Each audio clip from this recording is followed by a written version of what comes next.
राजस्थान के रेगिस्तान की अनंत रेत में बसा पाली क्षेत्र कभी पालीवाल ब्राह्मणों का घर हुआ करता था। अपनी बुद्धिमत्ता और व्यापार कुशलता के लिए प्रसिद्ध उन्होंने यहाँ 84 समृद्ध गांव बसाए थे। खेतों में हरियाली लहराती थी और बाजारों में व्यापार की रौनक थी। लेकिन इस खुशहाली पर जल्द ही एक लालची शासक की काली नजर पड़ी, जिससे उनका जीवन हमेशा के लिए बदल गया। यह 13वीं शताब्दी की बात है। पालीवाल ब्राह्मण अपने परिश्रम और समझदारी से रेगिस्तान की बंजर भूमि को उपजाऊ बना चुके थे। उनके गांव खुशहाली के प्रतीक थे। इन गांवों में से एक था रोहत, जहां मोहिनी नाम की एक सुंदर और बुद्धिमान युवती रहती थी। वह एक प्रतिष्ठित व्यापारी की बेटी थी और अपनी सुंदरता और चतुराई के लिए प्रसिद्ध थी। मोहिनी की मुस्कान से जैसे पूरा गांव रोशन हो जाता था। लेकिन इस समृद्धि और खुशी के पीछे एक खतरनाक तूफान आने वाला था। उस समय का स्थानीय शासक राजा महिपाल सिंह एक निर्दयी और लालची राजा था। वह पाली वालों की समृद्धि से ईर्ष्या करता था।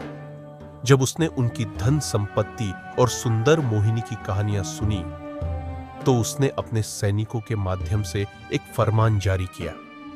फरमान में राजा ने न केवल भारी कर वसूलने की मांग की, बल्कि मोहिनी को अपने महल में भेजने का आदेश दिया। पालीवाल ब्राह्मणों के लिए सम्मान और स्वाभिमान सबसे बड़ा था। उन्होंने राजा के आदेश को स्वीकारने से इनकार कर दिया। उसी रात 84 गांवों के बुजुर्गों और प्रमुखों ने एक गुप्त बैठक बुलाई। तेल के दीपकों की मध्यम रोशनी में उन्होंने एक कठोर निर्णय लिया। वे अपनी भूमि और घरों को छोड़ देंगे, लेकिन अत्याचार के आगे झुकेंगे नहीं। उस रात पूरा पालीवाल समाज खामोशी से अपने घरों को खाली करने लगा। महिलाएं अपने बच्चों को गोद में लिए आंसुओं को छुपाती हुई घरों से निकल पड़ीं। पुरुषों ने अपने खेतों और कुओं को मिट्टी से भर दिया, ताकि कोई और उनका उपयोग न कर सके। मोहिनी, जो हमेशा गांव की रौनक थी, उस रात सबसे शांत थी। उसने अपने गहनों को छोड़ दिया और सिर्फ एक चूड़ी अपने पास रखी। जाते जाते पालीवालों ने अपनी भूमि को श्राप दिया, जो हमें उजाड़ना चाहता है वह यहां कभी खुशहाली नहीं देखेगा। यह भूमि हमेशा बंजर रहेगी। अगली सुबह जब राजा महिपाल सिंह अपने सैनिकों के साथ गांव पहुंचा, तो उसने देखा कि सभी घर खाली थे।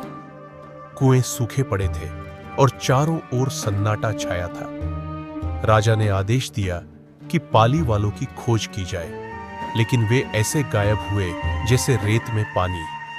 कहते हैं, जब राजा मोहिनी के घर में गया तो वहां अचानक ठंडी हवा चलने लगी। उसे ऐसा लगा जैसे मोहिनी की चूड़ी की खनक उसे चिढ़ा रही हो।